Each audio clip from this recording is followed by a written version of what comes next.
Assalamualaikum warahmatullahi wabarakatuh.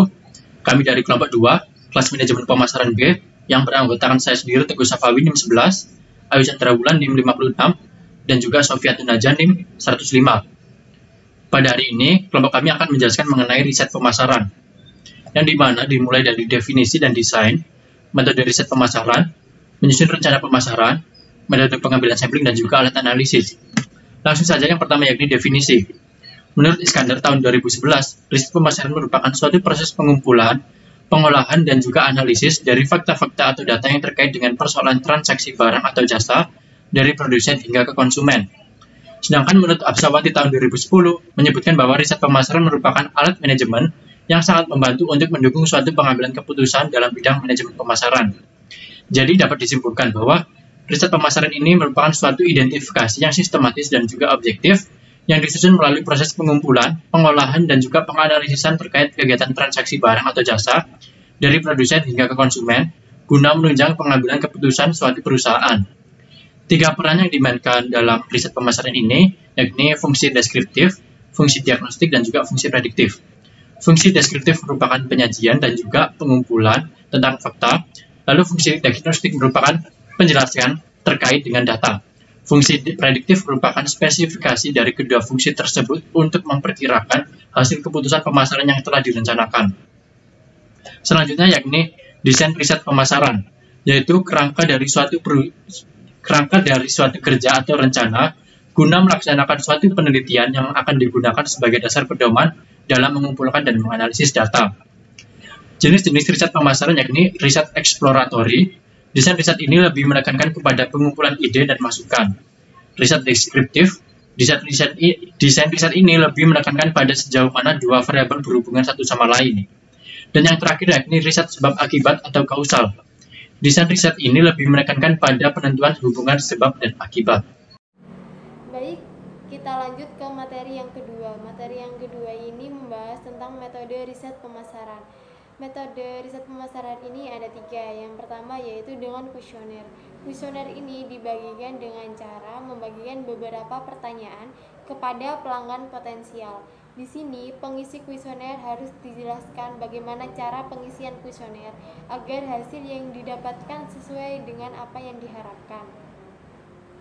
Yang kedua yaitu riset group. Di sini riset group dibagikan dengan cara membentuk kelompok. Kemudian kelompok ini diminta untuk memberikan saran, pendapat, kemudian kelebihan ataupun kekurangan terhadap suatu produk.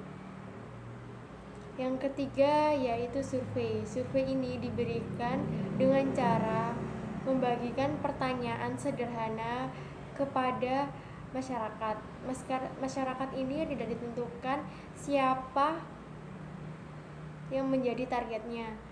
Yang ketiga yaitu membahas tentang cara bagaimana menyusun rencana pemasaran. Rencana pemasaran adalah rencana yang menguraikan strategi pemasaran suatu perusahaan yang akan dijalankan. Dalam menyusun rencana pemasaran ini perlu dilakukan beberapa hal agar bisa tercapai tujuan suatu perusahaan. Yang pertama yaitu melakukan analisis situasi. Analisis situasi ini dilakukan dengan cara meninjau lagi atas rencana bisnis yang akan dijalankan. Kemudian mengetahui dan melihat suatu keunggulan, tantangan dalam suatu perusahaan.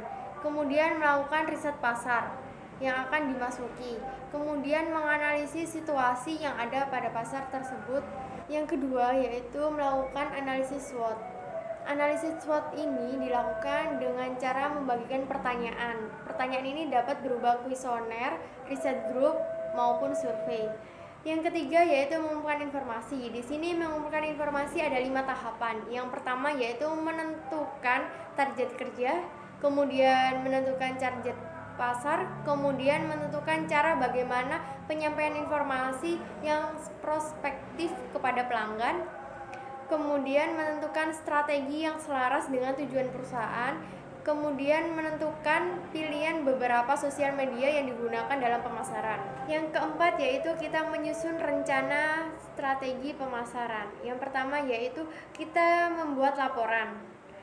Yang kedua yaitu kita menentukan target pasar, kemudian yang tiga menentukan target pemasaran, yang keempat kita membuat anggaran, yang kelima yaitu kita membuat anggaran. Saya Sofiatun Neja, NIM 105. Saya akan menjelaskan metode pengambilan sampling dalam riset pemasaran. Metode sampling dibagi menjadi dua, yaitu yang pertama, probability sampling. Probability sampling ini merupakan suatu teknik sampling yang dapat memberikan peluang yang sama bagi setiap unsur atau anggota populasi untuk dipilih menjadi sampel atau pengambilan sampel secara acak. Untuk teknik probability sampling ini itu dibagi menjadi 5 bagian. Yang pertama yaitu sampling acak sederhana. Sampling acak sederhana ini merupakan satuan sampling yang dipilih secara acak. Peluang untuk terpilih harus diketahui besarnya, dan untuk setiap satuan sampling besarnya harus sama. Yang kedua yaitu sampling sistematik, merupakan suatu metode pengambilan sampel di mana hanya unsur pertama saja dari sampel yang dipilih secara acak, sedangkan unsur-unsur yang selanjutnya dipilih secara sistematik menurut pola tertentu. Yang ketiga yaitu sampling acak stratifikasi, yang merupakan suatu populasi yang dibagi ke dalam subpopulasi dengan tujuan membentuk subpopulasi yang di dalamnya membentuk satuan-satuan sampling yang memiliki nilai variabel yang tidak terlalu bervariasi. Yang keempat yaitu sampling acak berstrata. Pada sampling acak berstrata, peluang untuk terpilih satu strata itu dengan yang lain mungkin sama dan mungkin juga berbeda.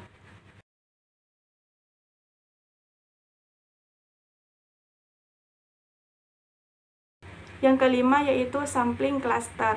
Sampling cluster ini merupakan suatu populasi yang dibagi ke dalam satuan-satuan sampling yang besar yang disebut dengan cluster. Untuk metode sampling yang kedua yaitu non-probability sampling. Non-probability sampling ini merupakan suatu teknik sampling yang memberi peluang atau kesempatan tidak sama bagi setiap anggota populasi untuk dibagi menjadi sampel. Teknik non-probability sampling ini meliputi yang pertama sampling kuota, yang kedua sampling aksidental, yang ketiga yaitu judgment sampling, yang keempat yaitu purposive sampling, yang kelima yaitu sampling jenuh, dan yang keenam yaitu snowball sampling. Analisis statistik yang digunakan dalam melakukan analisis data pada riset pemasaran salah satunya yaitu metode statistik. Metode statistik ini yaitu menganalisis data dengan menggunakan angka-angka yang bersifat eksak. Metode statistik ini dibagi menjadi dua, yaitu yang pertama statistik deskriptif, yang merupakan metode statistik yang menggambarkan berbagai karakteristik data. Untuk yang kedua yaitu statistik induktif, yang merupakan metode statistik yang induktif terhadap sekumpulan data dari satu sampel, yang misalnya prediksi, estimasi, pengambilan keputusan, dan lain sebagainya. Untuk studi kasus, kelompok kami mengambil salah satu jurnal yang berjudul Riset Pasar Produk Pemirsa, yang kepanjangan dari Pi Intip Rasa-Rasa.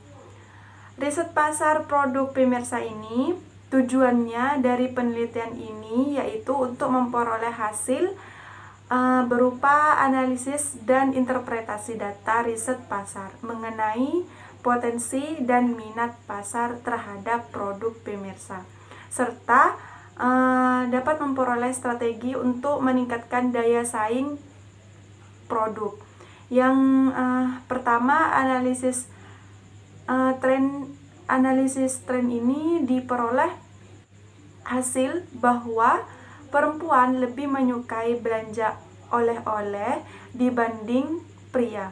Yang kedua, analisis similaritas dapat diketahui bahwa baik laki-laki maupun perempuan menyukai pemirsa. Yang ketiga, analisis on-dog grouping diketahui bahwa mayoritas responden menyukai intip dengan berbagai varian rasa. Maka dapat disimpulkan bahwa pemirsa ini layak sebagai makanan oleh-oleh khas kota Solo. Untuk contoh kuesioner, teman-teman bisa melihat di PPT yang saya tampilkan.